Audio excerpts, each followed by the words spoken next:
Okay, Hebrews chapter 12.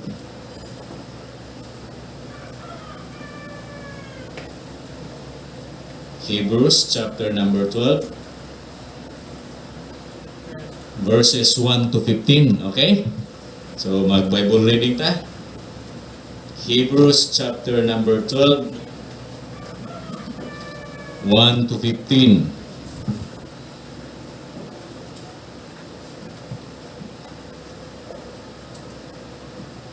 Okay, so kami mga laki maguna, niya mga babae dayon.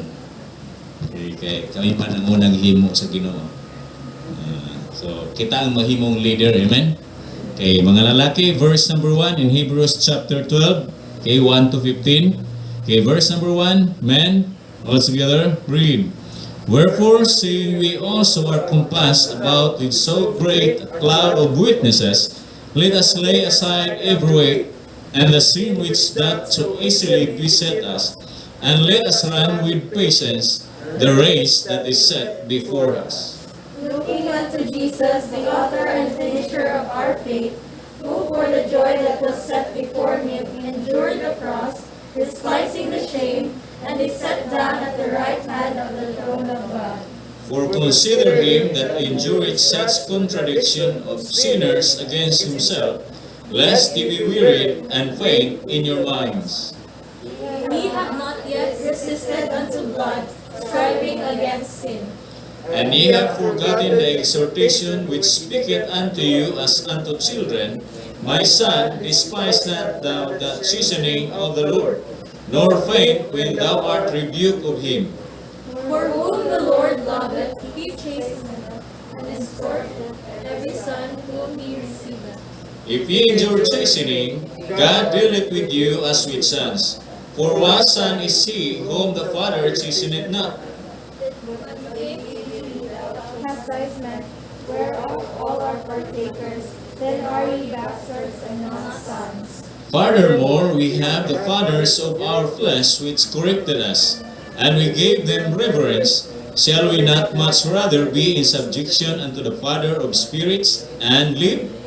For they verily for a few days chasten us after their own pleasure, but he for our profit, that we might be partakers of his holiness. Now, no chastening for the present seemeth be joyous, but grievous.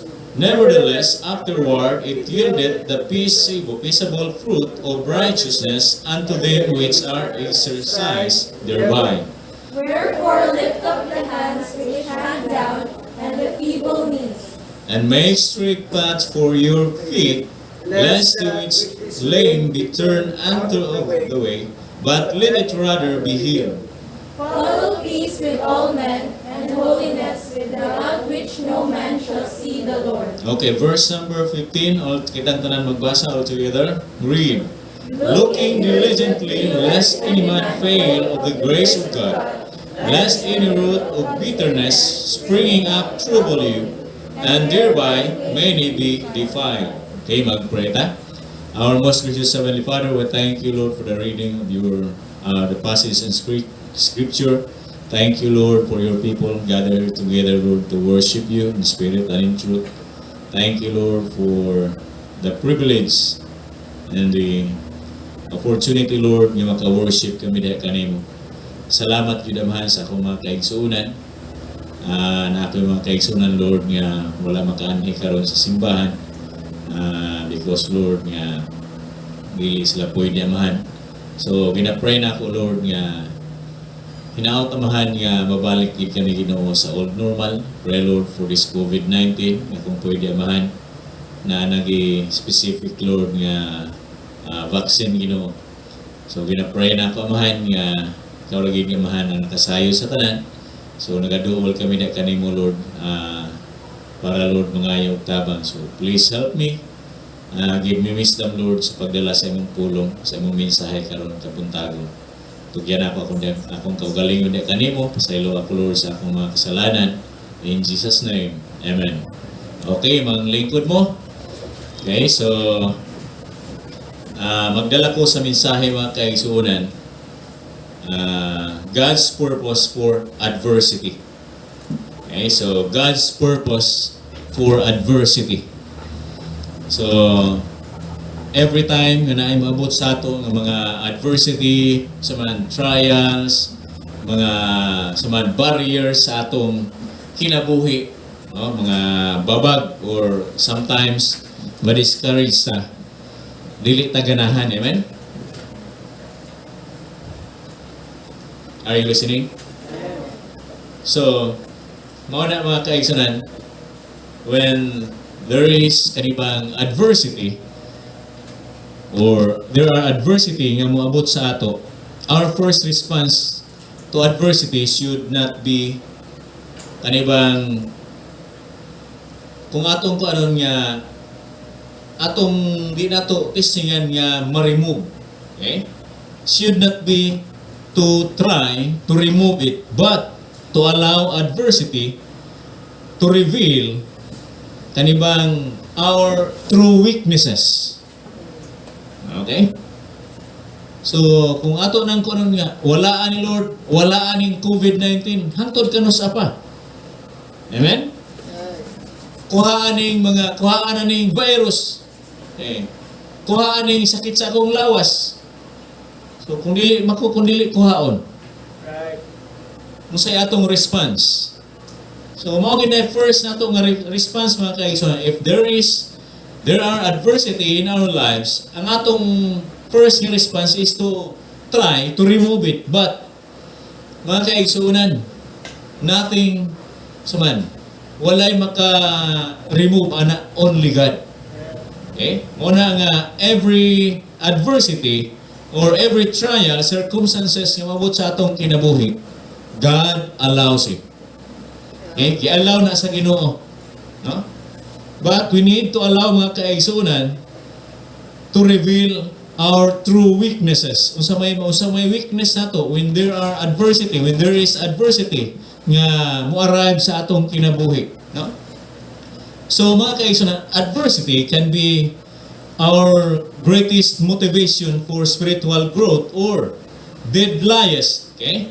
Deadliest mga kaigsunan, mean of discouragement. So, kung moabot sa ato ang adversity, maybe mauna ang great motivation nato nga mo padayon hinuon ta or ma-discourage na ta, unya din na ta magpadayon. Okay, so duha ang effect mga kaigsunan.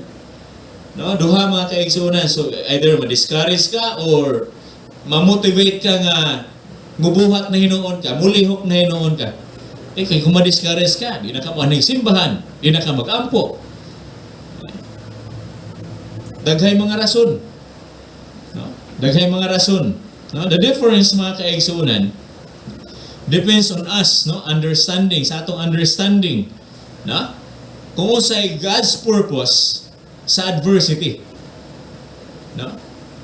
So mo na nga kung naay adversity or mga problema, mga babag sa atong pagpangalaga sa Ginoo or sa atong kinabuhi, nining kalibutan na, hunahunao na to nga naay positive side, naay negative side. Right. So asa man ka dito ka sa positive, kung result sa COVID ang hisgutan, adiri ko sa negative. Okay? Pero kung result mga kaigsunan in terms sa atong mga physical condition, no, mental condition, no, sa pa, spiritual condition, so dito ko sa positive. Okay? So discouragement is negative, amen? But mga kaigsunan, motivation for good, mga kaigsunan, that's positive. So what does adversity do for us?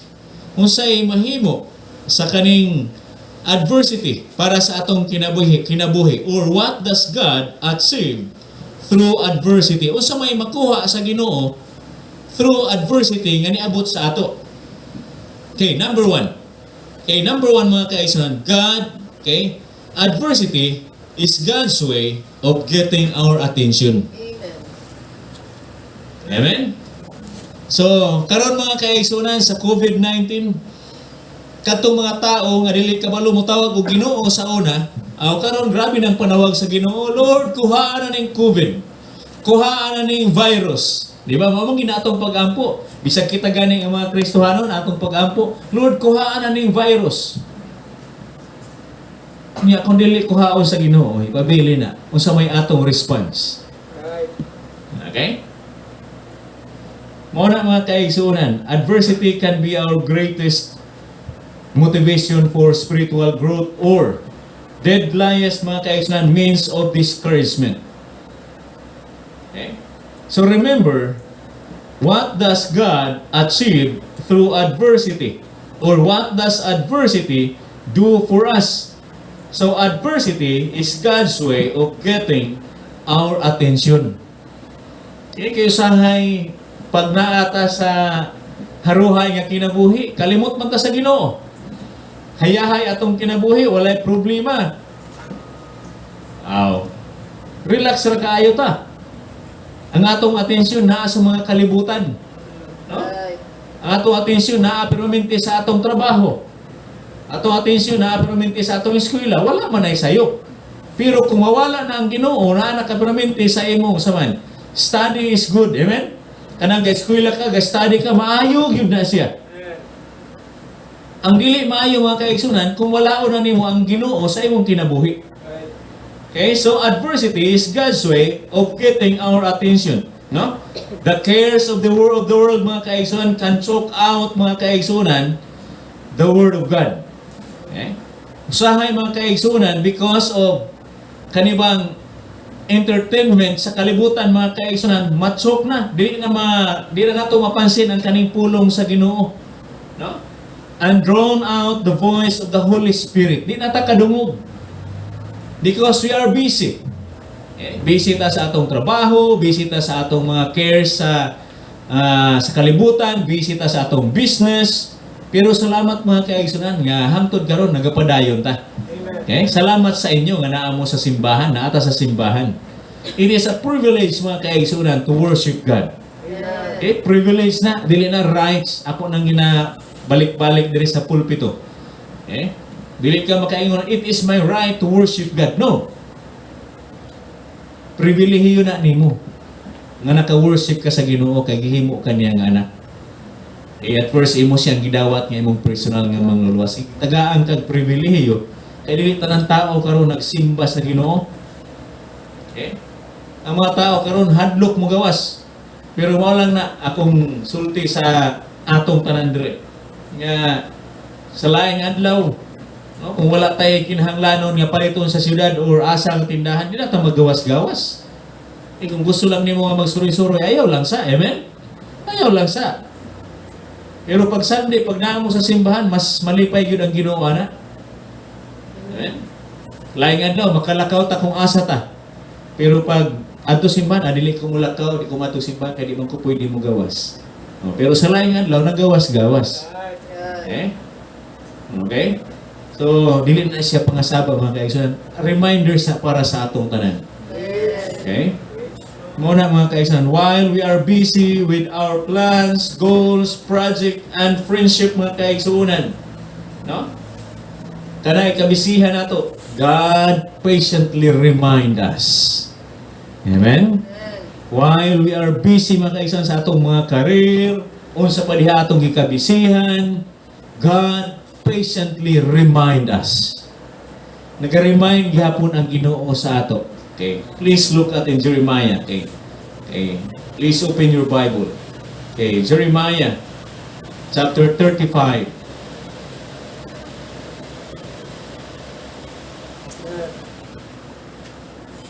Nana mo sa Jeremiah? Okay. Jeremiah 35 verse number 14. The words of Mga ba na akong gibasa? Chapter 14. The words of Jonadab, the son of Rechab, that he commanded his sons not to drink wine. Amen? Are performed, for unto this day they drink none, but obey their father's commandment.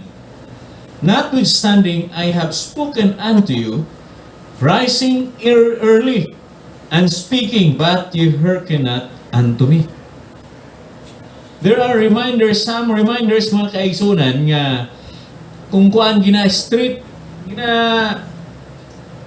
ginapintok naging nga sa ato na, pero wala. Kay mata na kay trabaho. Oh. Okay? Mata na kay simba. Oh. Pero wala.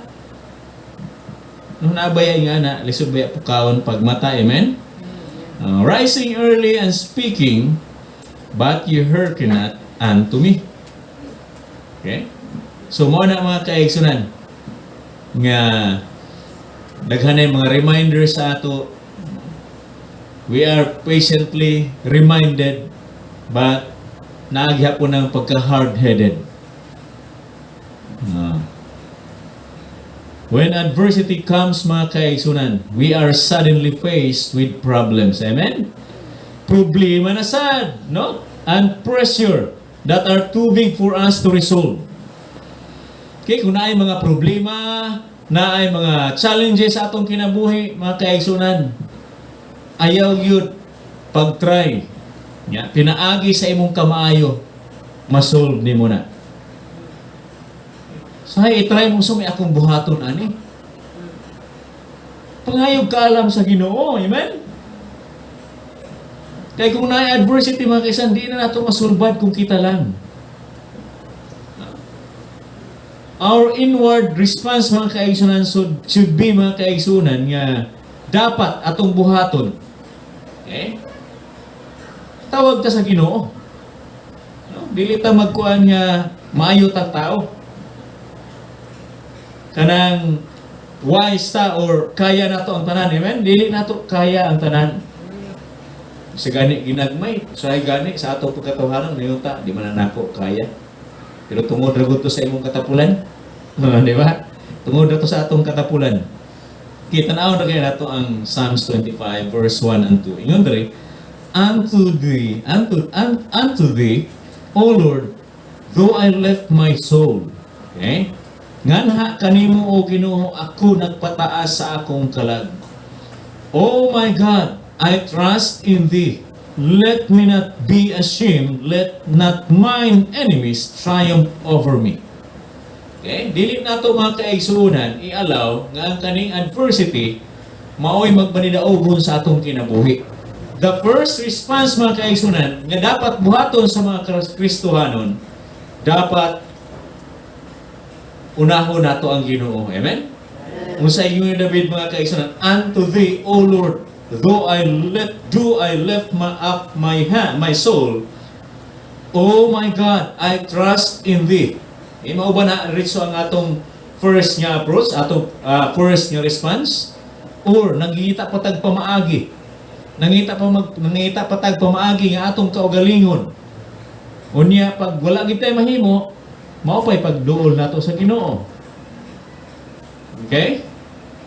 So as adversity, mga kaigsunan, continues, and our human strength is drained, Christ's invitation, mga kaigsunan, becomes more attractive. Amen? Padayon manggihapon ni. Di humana ka sa first step nga imo nang gitry ang imong kaugalingon nga i-solve nimo ang problem or adversity nga niabot sa imong kinabuhi, pero wala, nanawag ka sa Ginoo. Unya nagpadayon, mga kaigsunan, ang problema. Unya ang atong tawhanon nga kusog, wala, drain na kayo. But remember, mga kaigsunan, na invitation, mga kaigsunan, sa Ginoo. So mahimo na siyang more attractive para sa ato. Makaingon siguro ta, salamat Lord nga naagihapon ka. Tanawara gani ang Matthew, mga kaigsunan. Matthew chapter 11, okay, verse number 28. Matthew 11, 28 and 29. Okay, palihog, sundan lang ninyo. Namaning kamot kung mahuman kong alas 11. Amen? Okay, Matthew chapter 28, chapter 8, verse number 28. Come unto me, amen? All ye that labor and are heavy laden, and I will give you rest. Take my yoke upon you and learn of me, for I am meek and lowly in heart, and ye shall find rest unto your souls. Amen? Mga kaigsunan, kung muduol ta sa Ginoo mga kaigsunan, sa ingon niya, duol nga rin kanako, tanan kamo nga, naghago or nabugatan. Ug ako muhatag kaninyo og pahulay. Isangon ang akong yugo nga kaninyo, ug pagkat-on kanako kay ako maaghok ug mapaubsanon sa kasing-kasing ug kamo makakaplag o pahulay nga sa inyong mga kalag. So, pasabot mga kaigsunan, grabe na, kabugat kaayo ang problema nato. But there is a greatest invitation from God, mga kaigsunan, nga mo yung thank you Lord, ginaagi hapon ka. Gawa sa akong kagahig ulo, gawa sa akong pagka-saman, kuang kay ko sa akong, believe kay ako sa akong kaugalingon, pero salamat nga wala gihapon ka mo biya. You are patiently kanibang nag-remind sa ako. Pasensyoso yung Ginoo. Kita usahay, ate pasensya. Ali, itabangan ka na ako. Yan yung dili ko. Ngayon manitag, bahala ka. Bahala ka sa imong kinabuhi. Tabangan ka, di ka musugot. Mamanay sa tao, di ba? Pero ang Ginoo, naarag hapon siya mga kaigsunan. Amen? God's ultimate purpose mga kaigsunan in getting our attention is to conform us to the image of Christ. Amen? Because of this mga kaigsunan, all adversity, makainguta, work together for our good. Diba? Ay, salamat. Kung dili lang, kung wala'y problema sa kinabuhi, wala yung kumulig-on sa akong Kristohan na pagkinabuhi. Diba? Kung na yung mga problema, diha man tamulig-on. Salamat yun na yung mga adversity.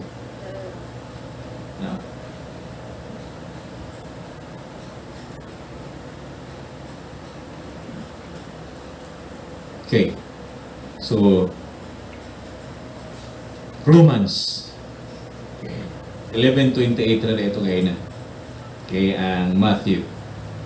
But in Romans chapter 8, verse 28 and 29. Okay? Romans 8, 28 and 29.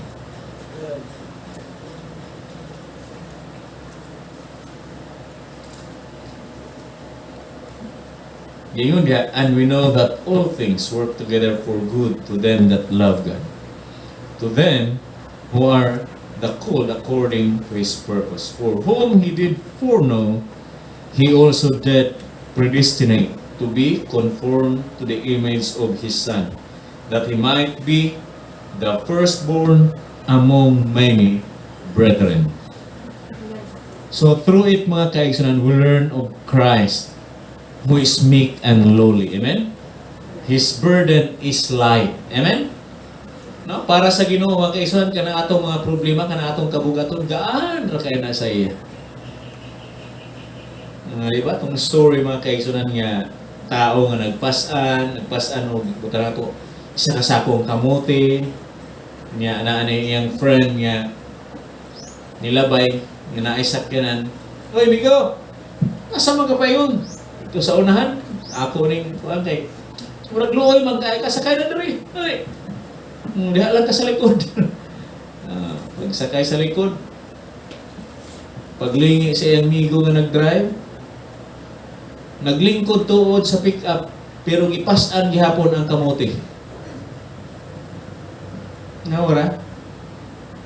Sahay kita kitabangan ta sa Ginoo ang atong mga problema ato gihapon gipas-an. Hello.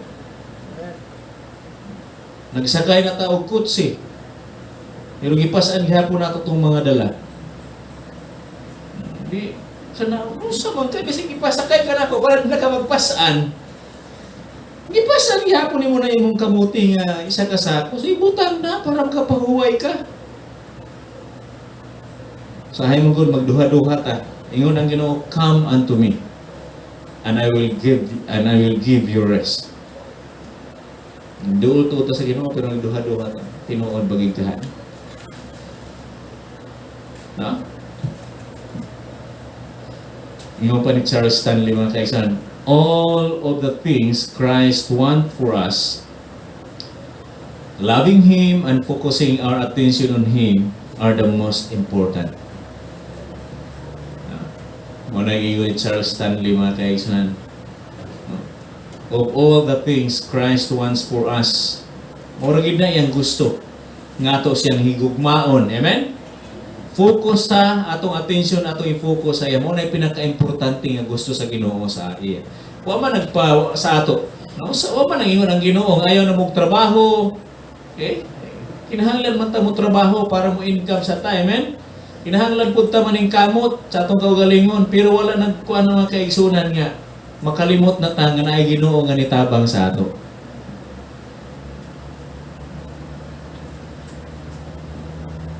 Number 2, mga kaigsoon, adversity is our assurance to that God loves us.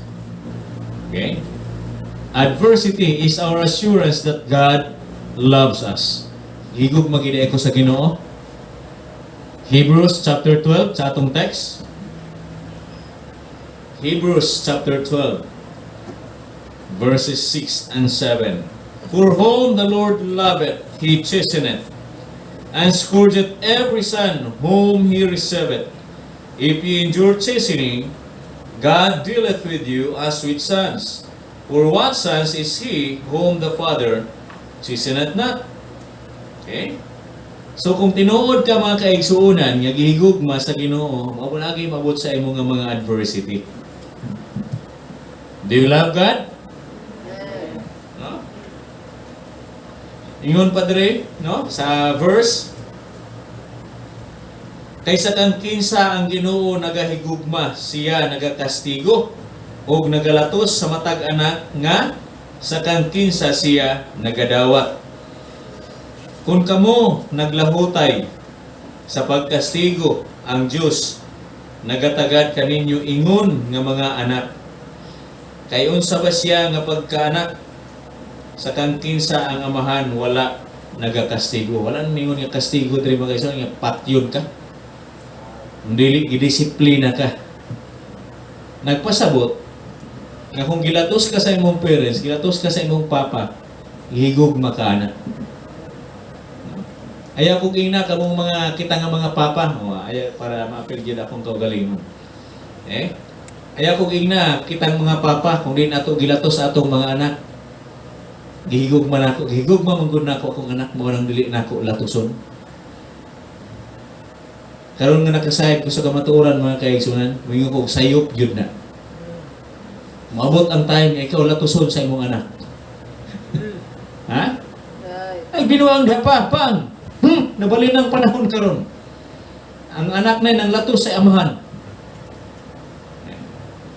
Kung tinuon nimong higugma imong anak, pag magpabadlo na latosan na. Amen? Na ay rod of correction. Ayaw po sumbaga sa ulo. Ayaw bunali sa ulo. Okay? Lato sa salubot.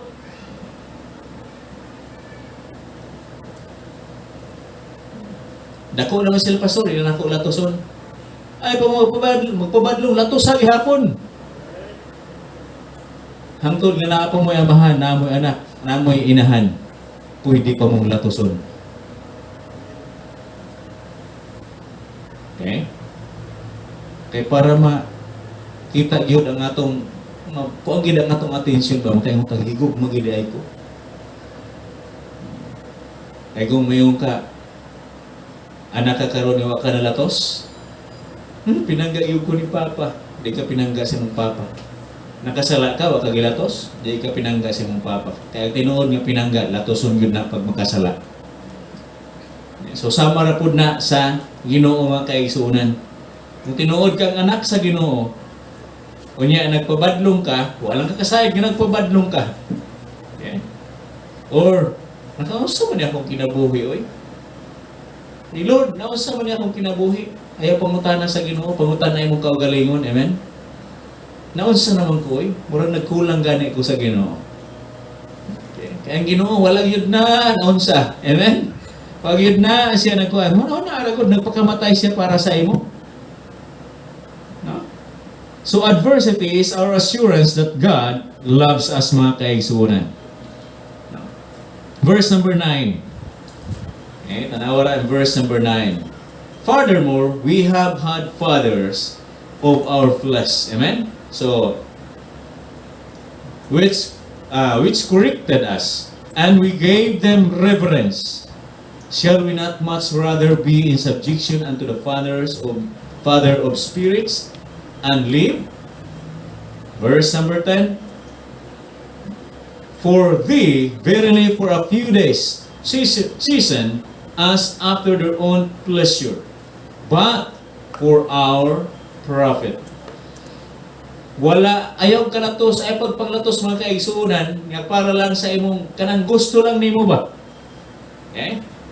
So, huna-huna, mga anak, okay? Kung ang inyong inahan naglatos, wala na yun, ganahan lang na. Kung dili gilatos ta, kay nakasala ta. Kung sa'yo makuha, wala diha. Kay sila, sa pagkatinuod, sa jutay nga mga adlaw, mi kastigo or milatos kanato sumala sa ilang kaugalingon, kahimuot, apan siya alang sa atong kaayuhan. Aron kita, mahimo nga umaambit sa iyang pagkabalaan. Amen? Verse number 11. Now, no chastening for the present seemeth to be joyous, okay? But grievous. Nevertheless, afterward it yieldeth the peaceable fruit of righteousness unto them which are exercised thereby. Mga kaigsunan, 3 results of chastening. Letter A, mga kaigsunan, we give God reverence. Amen? Sahay, masuko man ta pag naay problema.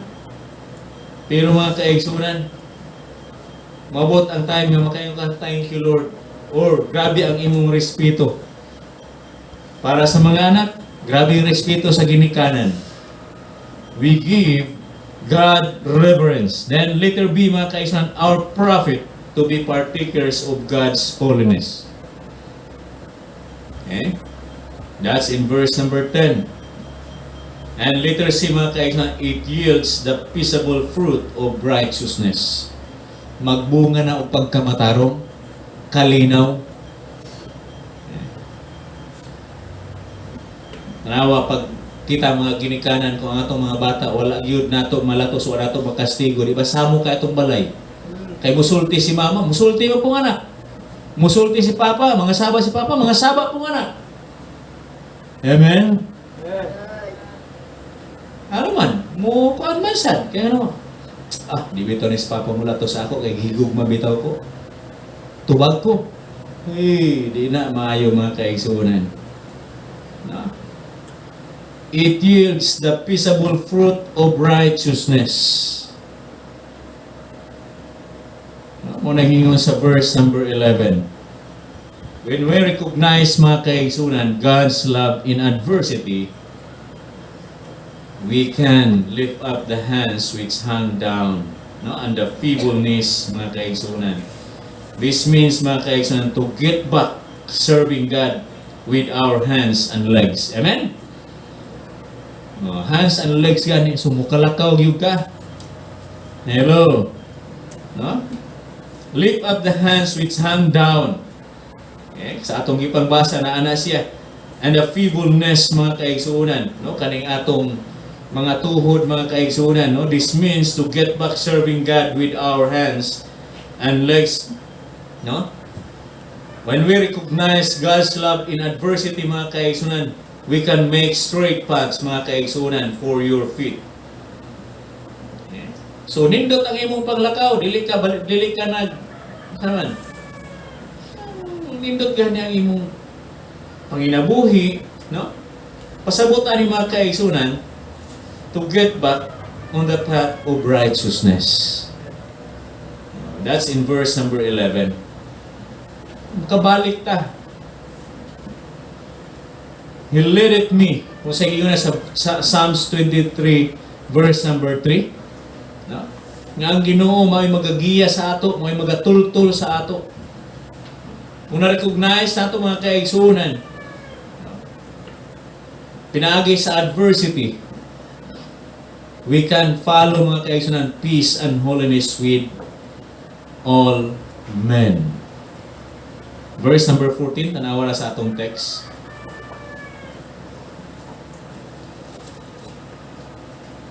Follow peace with all men, and holiness without which no man shall see the Lord. Okay? Naikalinaw. Pasabot mga kaigsunan that right relationships are restored with men and God. Usahay ang atong relasyon sa Ginoo maguba. Dili maputol ha. Maguba. Okay. Wala tayo maayong fellowship diya sa Ginoo. Pero salamat yung Ginoo na arag hapon. Dili man ang Ginoo mo'y naguba sa atong relasyon, sa atong fellowship. Dili kita raman gihapon. Di ba? Nawara sa katong the prodigal son, isa may naguba sa ilang fellowship. Di ba ang anak ra? Pero pagbalik, layo pa lang, gidaga na sa amahan. Mauna, ang kinahanglan, mudangat sa tag mga adversity. Okay? Thanking the Lord in adversity changes burdens into blessing. Amen? Bisag na ay kalisod mga kaisa, naghuna-una tada sa Ginoo. Mo-change na ang kabugaton mga kaigsuunan ang problema into blessings. So don't focus on the adversity, focus on God. Amen? No matter what you go through mga kaigsuunan, stay in faith. No? Be your best mga kaigsuunan each day and trust that God will use it to position you for greatness.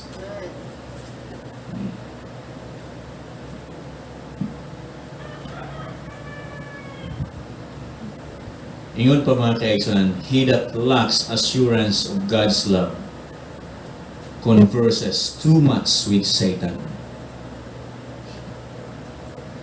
Nasabta na ito na? Okay. Siya nga kulang mga kaigsunan ug assurance, kasiguruhan diya sa Ginoo. Siguro grabe ni mo conversation kang Satanas. No? Converses too much with Satan.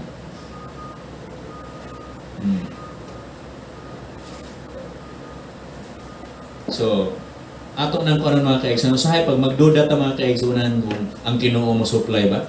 Kung ang Ginoo mo tabang ba? Murag nalipay si Satanas ana sa atong kinabuhi. Kung nagduda na gani ka sa Ginoo, no? Working na ni Satan. Okay. Number 3 mga kaigsunan, and the last, napay part 2 ni. Adversity motivates us to cry out to God. Okay? God responds to the cry of His children, mga kaigsunan, when we are in adversity. So wala gyapon tagi pasagdan sa Ginoo.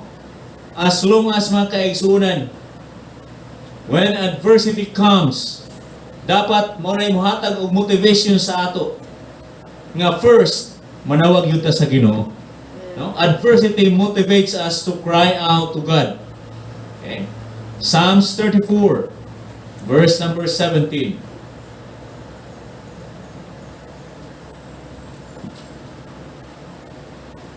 Okay, tanawain niyo mga Bible. Psalms 34, 17.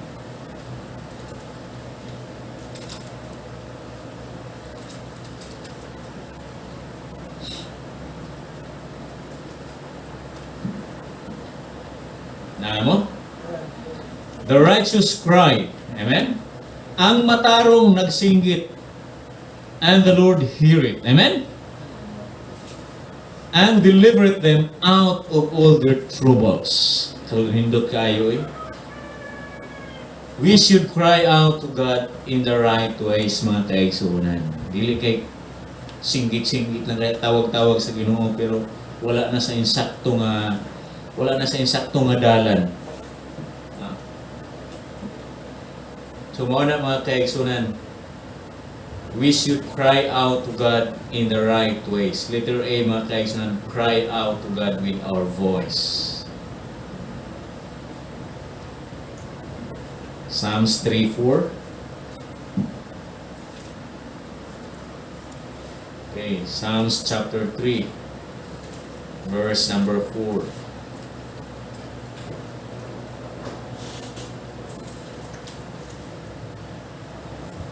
I cried unto the Lord with my voice, and He heard me out of His holy hill, Selah. Okay? Di paminaw ba ta sa Ginoo? Paminaw ang Ginoo, oy. And letter B, mga kaigsunan, cry out to God in humility. Sahay, musing kita sa Ginoo, mga nagtabang sa iyo, pero arrogante sad ta. Hello? Lord, tabangin lagi ko ba? Kuhaan ni si COVID-19 ba? Demanding kayo.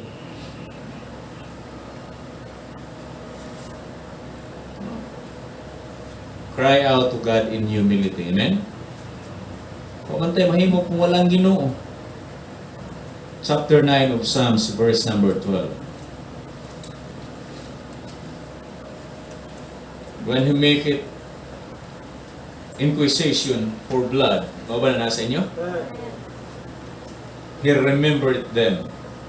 He forgetteth not the cry of the humble. Amen? Hindi na makalimot mga kaigsunan. By the way, usahay, bisag, kanay magtawag, magkuanta sa Ginoo, magtawag ta sa Ginoo. Usahay, ang atong naong humble, pero atong kasing-kasing, grabe ka hambugiro. Hello? No? Remember, nga nakita sa Ginoo ang atong kasing-kasing. Amen? The heart is deceitful above all things. Be careful. We need to be careful with our heart and mind. Amen? So, nakita sa Ginoo mga kaigsunan, kung sa dihan nga nawag ta sa iya, nangayo tagtabang kung humble ba ta. Sometimes, God allows us to cry for tears to clear our eyes so we can clearly see the good things ahead.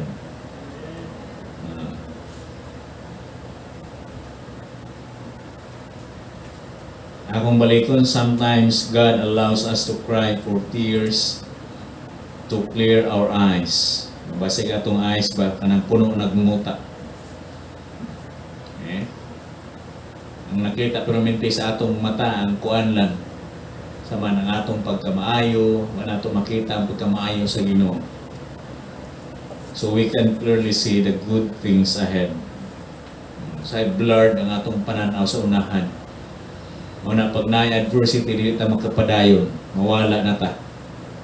So, kinahanglan tang muhilak diha sa Ginoo para mahinluan ang atong mata. Kuha ang mga muta nga nagtungtong. Okay? Difficult roads, mga kaigsunan, often leads to beautiful destination. Nindot kayo, no? Mga Bible quote na mga kaigsunan, o ka na bang, kuhan, nga kung imo ng mga paano ba no nga mga quotes, mga yung mga kuan yung mga tao ba. So difficult roads, mga kaigsunan, often leads to beautiful destination. Ano na nga kasi nayos na magtutang muro magduol ng langit ani natumog man langit gihapon. Say tutag lugar nga di ta ma-enjoy sa dalan. Okay?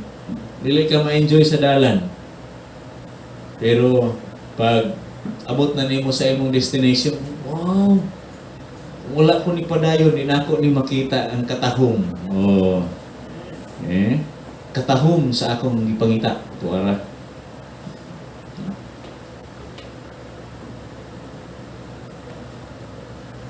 Muna ka ng mga ulitaw, hindi ka maging kalisod. Murag di mo makita ang tinuod ni mong gugma. Hello. Amen. Ang Ginoo ipakita niya ang iyang tinuod niyang gugma pinaagi sa kalisod sa iyang giagian. In conclusion, mga kaisanan, sometimes adversity is what you need to face in order to become successful. Walay successful nga tao, mga kaigsunan, nga wala ni agi o adversity. Walay successful nga tao nga wala moagi og kalisod. Walay nahimong successful nga tao, mga kaigsunan, nga wala suman nga haruhay ang kinabuhi. No, kanang mga dato naglisod na si Litiban, timali malit naman ano man na sana kanang scrap ra man na sa una. Karon hayahay kang kinabuhi pero makita nimo da sa langihan sa fish landing mismo ang tag-iya mo ay naga-cashier, mga kaigsunan. Makita nimo da sa ilang isdaan nga ang tag-iya mismo may nagkuan nga mualsa pag tabang pag-alsa. Sa scrapan sad makita niyo si Junjun Escala kana si Alex diha nga mo pay mualsa og kuan scrap. Makita na ako nasa una sa Rosales Street dapit sa post office naning kamot para lang ma-successful, mga kaigsunan. Adversity is always unexpected, no? Unexpected, mga kaigsunan, and unwelcome. Amen? Isa man ko'y kanahan nga naimabot sa imong adversity. Amen? It is an intruder, mga kaigsunan, and a thief. Okay? But the hands of God, adversity becomes the means through which His supernatural power is demonstrated. Pinaagi sa adversity, makaingunta nga, di ko ganahan, ana, no? Wa man ko naghuna-hunaan ni, wa man ko na-expect ani nga maabot sa ako. Di ka ganahan nga dawaton sa imong kinabuhi, kawatan man ni sa kalipay. Okay? No? Ang adversity. It is an intruder, mga kaigsunan, no? An a thief, mga kaigsunan, but the hands of God, no? Adversity becomes the means through which His supernatural power is demonstrated. Una giingon ni Charles Stanley, mga kaigsunan, no? So pinaagi sa adversity, gina-demonstrate sa Ginoo, mga kaigsunan, kung unsa ang iyang power para mahimo sa imong kinabuhi. Kisa may wala mo agi kalisod diri. Kita na lang, agi man siguro tayo, amen? Especially karon, no? Present time, no? Because of COVID-19. Pero mga kaigsunan, salamat nga na agihapon ang Ginoo, wala ni biya sa ato. Wala tagi pasagdan. I-provide gihapon sa Ginoo ang atong panginahanglan. Ay mga kalisod, pero wala na nagpasabot nga ang Ginoo, wala na nag-care sa imo. So, salamat sa faithfulness sa Ginoo. So, in adversity, remember, God is greater than adversity. Okay, mag-pray ka.